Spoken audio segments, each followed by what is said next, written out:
Hello boys and girls, welcome to Dakshina e-classroom. इस e-classroom में बेटा again you invited and I expect the paper जो latest paper आपने दिया बेटा, ये पेपर आपका बहुत ही शानदार गया होगा। इस पेपर में पार्ट सी में बायो है, 90 क्वेश्चंस हैं एंड एज ऑलवेज वो 90 क्वेश्चंस नीट पैटर्न में बेस्ड हम उनकी सॉल्यूशन को आज फिनिश ऑफ करेंगे। क्वेश्चंस अब इस बार मैंने क्या किया है कि क्वेश्चंस जो हैं वो कुछ क्वेश्चंस हैं जो मैं डिस्कस नहीं करूँगा, बाकी rest of the questions I will discuss. For example पहला क्वेश्चन आप देखिए, cortex is the region found between. ये क्वेश्चन बेटा सिंपल सी बात बता रहा है कि कॉर्टेक्स किस किस चीज़ के बीच में है, तो ये क्वेश्चन को ना कोई खास एक्सप्लेनेशन नहीं चाहिए। उसी तरीके से growth in plants is largely restricted to specialised region of active cell division. जिन जगह पे सिर्फ ग्रोथ होती है उन रीजन्स को मेरिस्टेम्स कहते हैं। ऐसे वाले क्वेश्चन जो बहुत बेसिक सिंपल हैं, जो जस्ट वन वर्ड आंसर है, उनको एक्सप्लेनेशन की ज़रूरत नहीं। That I won't be explaining. Rest of the question को हम एक्सप्लेन करेंगे, आगे बढ़ेंगे और फिनिश ऑफ करेंगे। आगे बढ़ते हैं। क्वेश्चन नंबर 94 को देखिए आप। इनमें से आप स्टेटमेंट्स को देखिए और पता लगाइए कौन कौन सा स्टेटमेंट गलत है। पहला स्टेटमेंट है phloem fibres are made up of sclerenchymatous cells. दूसरा, phloem parenchyma is generally present in, यहाँ पर आपके पास मोनोकॉट्स। पहली बात बेटा, इस स्टेटमेंट में जो सेकंड वाला स्टेटमेंट है ये गलत है। पहला फ्लोएम फाइबर्स है, जायज़ सी बात है, स्क्लेरेनकाइमेटस का फाइबर का बना हुआ है। Second, first formed primary phloem consist of narrow सीप ट्यूब्स, ये भी स्टेटमेंट सही है। फ्लोएम जो पहले बनता है उसमें सीप ट्यूब्स का जो साइज़ होता है वो काफ़ी नैरो होता है। इस हिसाब से आपको पूरा का पूरा ये क्वेश्चन दे रखा है, सिंपल है। Next, pith is well developed in. बेटा ये क्वेश्चन बहुत ही इंपॉर्टेंट है और जब आपको एनाटॉमी के लेक्चर्स दिए गए थे उसके अंदर इन पॉइंट्स पे बहुत फोकस किया गया था। तो यहाँ पे इन क्वेश्चंस में अगर आपको याद नहीं है तो क्वेश्चन गलत हो जाएगा। Question number 96, in grasses certain adaxially नीचे पड़े हुए epidermal cells along veins modified themselves into large empty colourless cells. नाम से कुछ नहीं है, बस आप फोकस कीजिए लार्ज एम्प्टी कलरलेस। अगर इस पूरे क्वेश्चन में इन तीन वर्ड पे फोकस करते हैं आपको पता लग जाता है ये बुलिफॉर्म सेल्स की बात कर रहे हैं, जिनको हम मोटर सेल्स भी बोलते हैं, और ओपनिंग एंड क्लोजिंग के अंदर वो पार्टिसिपेट करते हैं। क्वेश्चन नंबर नेक्स्ट हम बढ़ते हैं, क्वेश्चन नंबर 98। क्वेश्चन नंबर 98 को ऑब्जर्व कीजिए, which of the following statement are true. Pointers हमेशा ध्यान रखिएगा, मैं इन जो वर्ड्स हैं इन पे बहुत फोकस करता हूँ, आपको भी इसी तरीके से करना है। पैरेन्काइमा के लिए कौन सा स्टेटमेंट सही है? क्या वो आइसोडायमेट्रिक होते हैं? यस। क्या उनकी वॉल्स थिन होती हैं जो सेल्यूलोज की बनी है? बिल्कुल सही है। दे फॉर्म वेरियस फंक्शन, क्या फोटोसिंथेसिस कर सकते हैं, मेसोफिल सेल स्टोरेज कर सकते हैं? यस। तो सारे स्टेटमेंट सही हैं। अगर हम बढ़ते हैं स्प्रिंग वुड, बेटा अगेन ये कंसेप्ट बहुत ही सिंपल है जिसमें हमें स्प्रिंग वुड का कलर सिंपल होता है, उसकी डेंसिटी लाइट कलर होता है और डेंसिटी भी कम होती है। यहाँ पे आपको मैं दोबारा फोकस करा देना चाहता हूँ कि एनसीईआरटी आपसे ऐसे ही क्वेश्चन पूछेगा और नीट भी आपसे इसी तरीके के क्वेश्चन पूछेगा। क्वेश्चंस की आप क्वालिटी पे फोकस कीजिए। क्वेश्चंस ऐसे आते हैं जो क्वेश्चंस हम एक्सपेक्ट करते हैं कि आप 2 मिनट में सॉल्व कर सकें। बहुत ही सिंपल क्वेश्चन है बेटा। आगे बढ़ते हैं, क्वेश्चन नंबर 102। शूट सिस्टम में बहुत सारे multi cellular branched unbranch soft stiff structures हैं जो वाटर लॉस प्रिवेंट करते हैं। अगर शूट सिस्टम में दैट मीन्स वो स्टेम के ऊपर है और आपके पास वो ब्रांच भी हो सकते हैं, अनब्रांच भी हो सकते हैं, मल्टी सेल्यूलर होते हैं, सॉफ्ट भी हो सकते हैं, स्टिफ भी हो सकते हैं। जाहिर सी बात है बेटा, ट्राइकोम्स की मदद कर रहा है। थॉर्न आपके पास शूट सिस्टम में मिलते हैं लेकिन हमेशा स्टिफ होते हैं, समझ पा रहे हो? यहाँ पे ट्राइकोम्स की बात करिए क्योंकि soft and stiff multi cellular branch और अनब्रांच, आपको थॉर्न्स हमेशा अनब्रांच मिलते हैं। इन पॉइंट्स पे बेटा फोकस कीजिएगा क्योंकि दोनों पहले पॉइंट तो कट होते हैं, हमें इन दोनों में से चूज़ करना था। ध्यान से सेंटेंस पढ़ेंगे, क्वेश्चन आसानी से निकलेगा। Bark that is formed early in the season is called as soft bark, ये डायरेक्ट आपको करवा रखा है question. Next, living cells provide mechanical support. याद रखिएगा मैकेनिकल सपोर्ट है तो सबसे पहले दिमाग में वर्ड आता है स्क्लेरेनकाइमा, लेकिन यहाँ पे बात फोकस करेगा लिविंग सेल्स। बेटा अगर लिविंग सेल्स है तो आंसर कॉलेनकाइमा होगा क्योंकि पैरेन्काइमा सपोर्ट नहीं देता, स्क्लेरेनकाइमा डेड होता है, क्लोरेनकाइमा आपके पास वो पैरेन्काइमा होता है जिसके पास क्लोरोफिल होता है। तो आंसर आप हिसाब लगा ही सकते हैं। Which of the following are lateral meristems, again very important question जहाँ पे इंटर कॉर्क, और अगर इनकी बात करें तो लेटरल मेरिस्टेम की जो इन्वॉल्व होता है आपके पास किसके अंदर, क्योंकि बेटा इंटरफेसिकुलर है, ये आपको 100% पता है कि 2 ऑप्शन तो सही हैं, तो आपको इंट्राफेसिकुलर को ये सोच के चलना चाहिए पड़ेगा कि इंट्राफेसिकुलर भी जब हेल्प करता है सेकेंडरी ग्रोथ के दौरान तो इंट्राफेसिकुलर भी लेटरल मेरिस्टेम की तरह परफॉर्म करता है। तो आंसर ऑल ऑफ दीज हुआ, इसलिए ये आंसर है। इस स्टेटमेंट का, इस क्वेश्चन का एक्सप्लेनेशन ढंग से सुन लीजिएगा।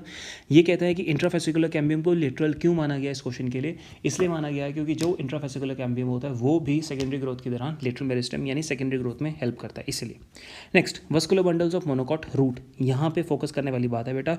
बंडल्स जो रूट एंड शूट में होते हैं, आपके पास रूट और स्टेम में होते हैं, वो दोनों अलग अलग होते हैं। ये अगर आपको याद है तो यहाँ पे इन्होंने फोकस किया वो मोनोकॉट की रूट। मोनोकॉट की रूट जाहिर सी बात है पॉलीआर्क होते हैं। Centripetal and radial, what is centripetal? अगर सेंट्रिपिटल अरेंजमेंट कभी भी मिलती है तो उसको आप अरेंजमेंट को कहते हो एक्सार्क, और अगर सेंट्रीफ्यूगल अरेंजमेंट होती है तो उसको आप कहते हो एंडार्क। इस हिसाब से ये क्वेश्चन सॉल्व कर रखा है। ये नया पॉइंट है जो आपको इस क्वेश्चन पेपर से पता लग रहा है, तो फोकस रखिएगा। Next, incorrect about साइमोस inflorescence. Word is incorrect, जो गलत है।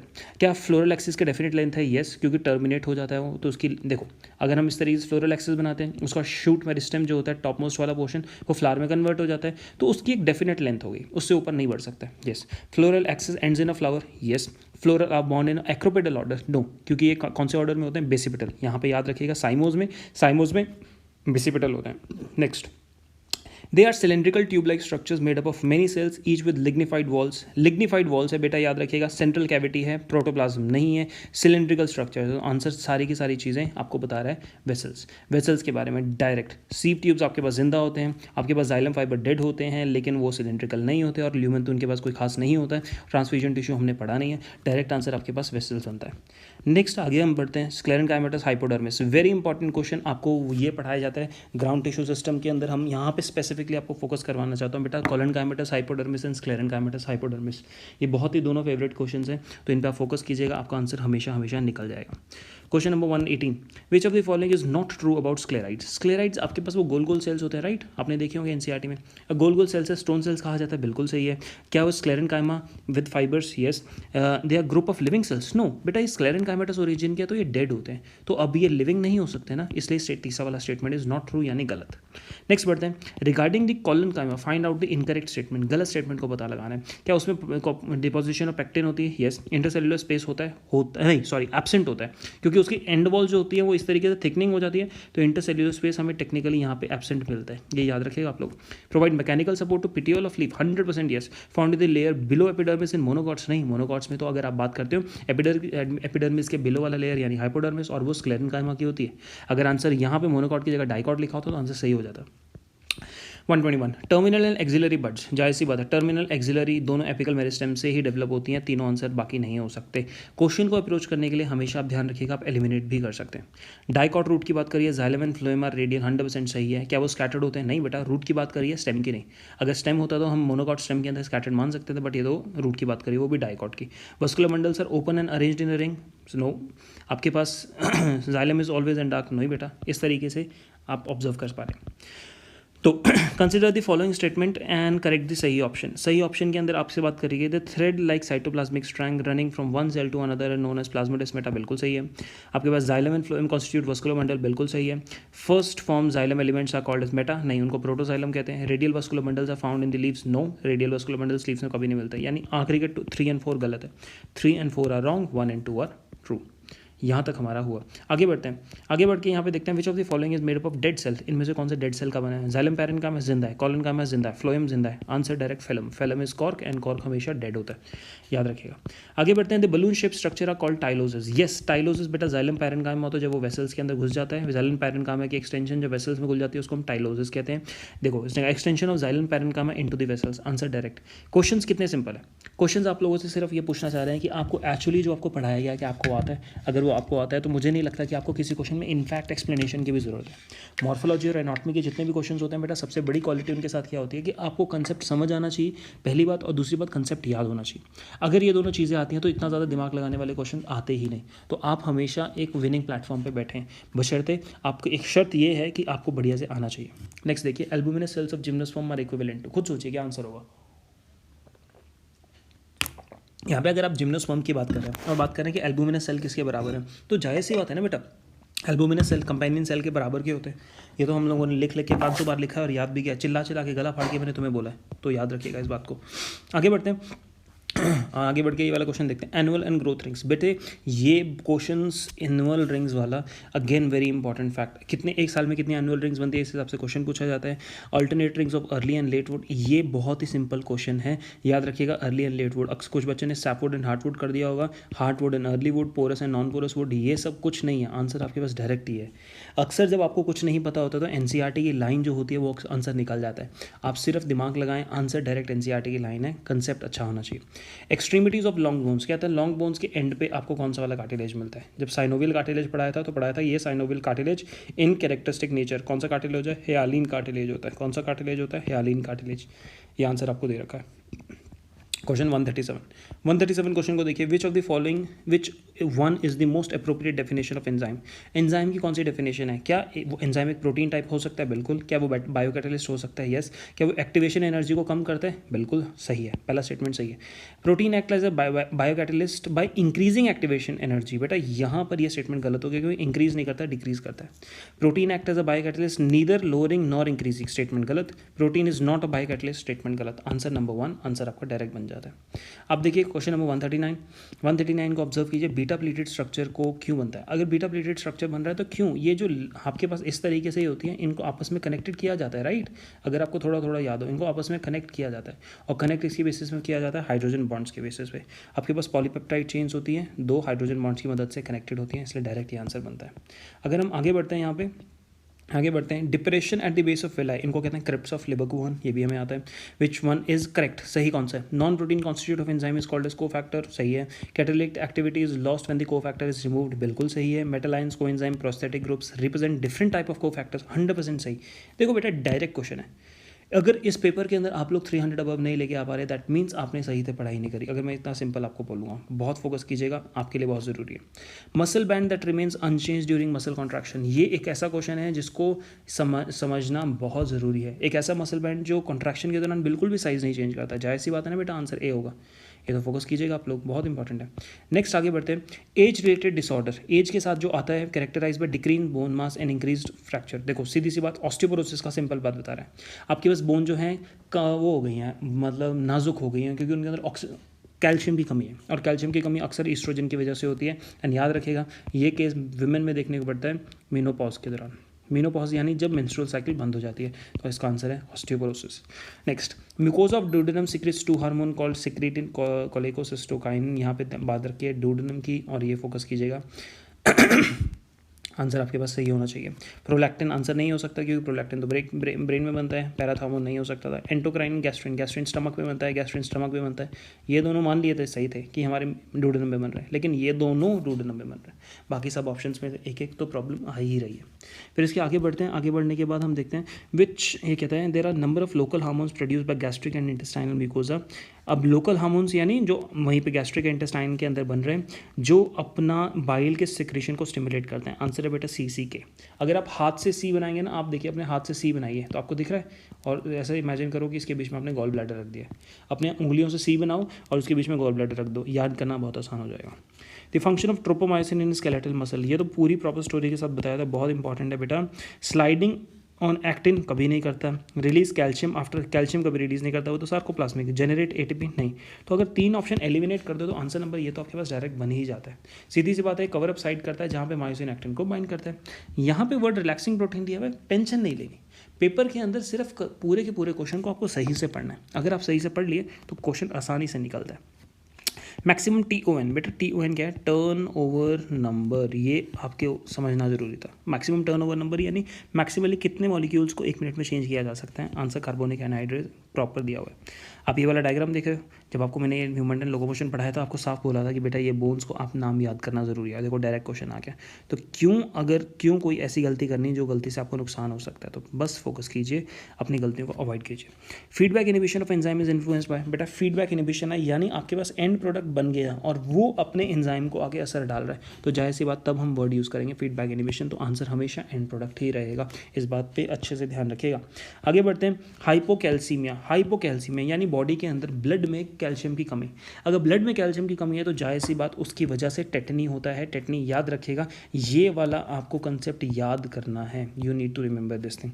सिंपल सी बात, अगर ब्लड के अंदर कैल्शियम कम होता है तो कैल्शियम कम होने की वजह से आपके पास जो मसल्स हैं वो कॉन्ट्रैक्टेड स्टेट के अंदर रहने की उनकी टेंडेंसी बहुत ज़्यादा बढ़ जाती है। ब्लड में कैल्शियम कम तो हम डायरेक्ट ये बोल देते हैं कि availability of calcium with in the muscles बढ़ जाती है। इसका एक कॉम्प्लेक्स मैकेनिज्म है। जितना उसको सिंपल समझो, हाइपोकैल्सीमिया यानी ब्लड के अंदर कम। अगर ब्लड में कम है तो जाहिर सी बात मसल्स में ज़्यादा हो जाएगा, एंड इसकी वजह से टेटनी हो जाएगा। आगे बढ़ते हैं, यहाँ पे ये वाला ग्राफ देखिए, क्वेश्चन नंबर काफ़ी इंपॉर्टेंट है। The graph shows below the effect of substrate concentration on the rate of reaction of enzyme green gram phosphatase. कोई इसने एंजाइम दे दिया XYZ जो हमने कभी नहीं पढ़ा, डजेंट मैटर। उसने कहा कि सबस्ट्रेट कॉन्सेंट्रेशन सबस्ट्रेट कॉन्सेंट्रेशन आप बढ़ाते रहिए, वेलोसिटी है पहले पहले बढ़ेगी और फिर उसके बाद वो फॉल करना शुरू कर देगी। क्यों? ये कहता है the rate of enzyme is directly proportional to substrate concentration. Statement गलत, क्योंकि अगर सबस्ट्रेट कॉन्सेंट्रेशन बढ़ने से अगर ये रिएक्शन ऐसे जाता तो हम पहला स्टेटमेंट मान लेते सही, लेकिन ये गलत है, राइट। तीसरा स्टेटमेंट देखो, formation of enzyme substrate complex. बेटा अगर ये रिएक्शन आगे बढ़ रहा है तो एंजाइम सबस्ट्रेट कॉम्प्लेक्स तो बन ही रहा है, तो ये कोई ग्राफ का इस तरीके से नीचे फॉल डाउन होना इस स्टेटमेंट से हम कभी एक्सप्लेन नहीं कर सकते, इसलिए हम इसको क्रॉस करते हैं। A higher substrate concentration the pH increases. क्या इस पूरे ग्राफ में कहीं पीएच के बारे में आपको आंसर दिया हुआ है? कहीं यहाँ पे पीएच या यहाँ पे पीएच लिखा है? जब पीएच वगैरह कुछ ऐसे लिखा ही नहीं तो आप ये स्टेटमेंट 3 को एलिमिनेट कर सकते हो। तो आप कह सकते हो presence of enzyme inhibitor in the reaction mixture. हम ये कह सकते हैं कि सबस्ट्रेट कॉन्सेंट्रेशन को बहुत बढ़ा दिया। तो सबस्ट्रेट कॉन्सेंट्रेशन अगर एक डेफिनेट लेवल से बढ़ जाती है ना तो अपने काम करने के प्रोसेस को रोक देती है। आप याद करो यीस्ट में हमने ये प्रोसेस देखा, यीस्ट में जब अल्कोहल 12% से ज़्यादा हो जाता है, यानी सबस्ट्रेट कॉन्सेंट्रेशन समझ लो या अल्कोहल जो है वो ज़रूरत से ज़्यादा हो जाता है, तो अपने रिएक्शन को खुद ही रोक देता है, चाहे वो फीडबैक इनहिबिशन है। यहाँ पे मैं तुम्हें थोड़ा सा आइडिया देना चाह रहा था कि अगर आपके पास कोई सामान ज़रूरत से कभी कभी सबस्ट्रेट ज़रूरत से ज़्यादा अगर कॉन्सेंट्रेशन हो जाए तो वो खुद ही इनहिबिटर की तरह काम करने लग जाता है। आंसर नंबर 2 हो जाता है।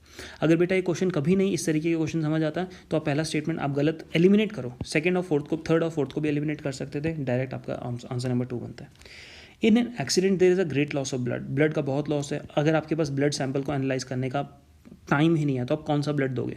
ऐसा ब्लड दोगे ना जिस ब्लड के अंदर कोई एंटीजन नहीं होगा, तो ओ नेगेटिव, क्योंकि ओ नेगेटिव में कोई भी ना RH एंटीजन होता है, ना A ना B, इसलिए आप ये वाला ब्लड दोगे।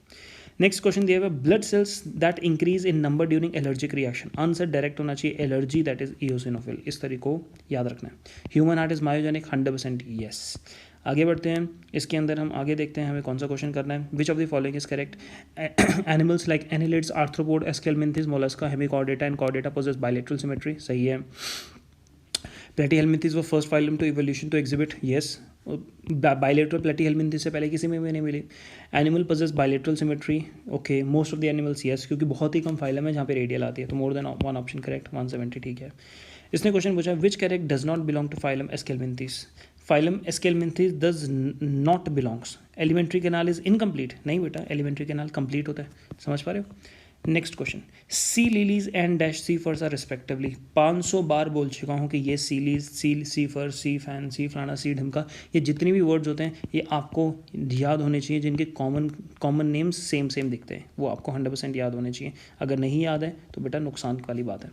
विच of the following is correct with respect to haemodialysis. Haemodialysis तब करोगे ना जब आपके पास, यहाँ पे ध्यान रखना, सेलोफेन ट्यूब होती है। सेलोफेन बेटा ये ट्यूब फिल्टर करने में मदद करती है, फिल्ट्रेशन की, सेमी परमिएबल मेम्ब्रेन होती है, याद रखिएगा। In comparison to blood plasma, percentage of glucose in glomerular filters. ये क्वेश्चन को स्टार लगा लो और इसको अपने स्टेटमेंट में, अपनी कॉपी में, नोट्स में डाउन आप लिख लो, ये आपके लिए बहुत ज़्यादा इंपॉर्टेंट है। इसके साथ साथ बेटा इस चैप्टर की, इस टेस्ट की आपकी डिस्कशन कंप्लीट होती है। उम्मीद है आपको पूरा का पूरा टेस्ट अच्छे से समझ आ गया होगा। Thank you so much, stay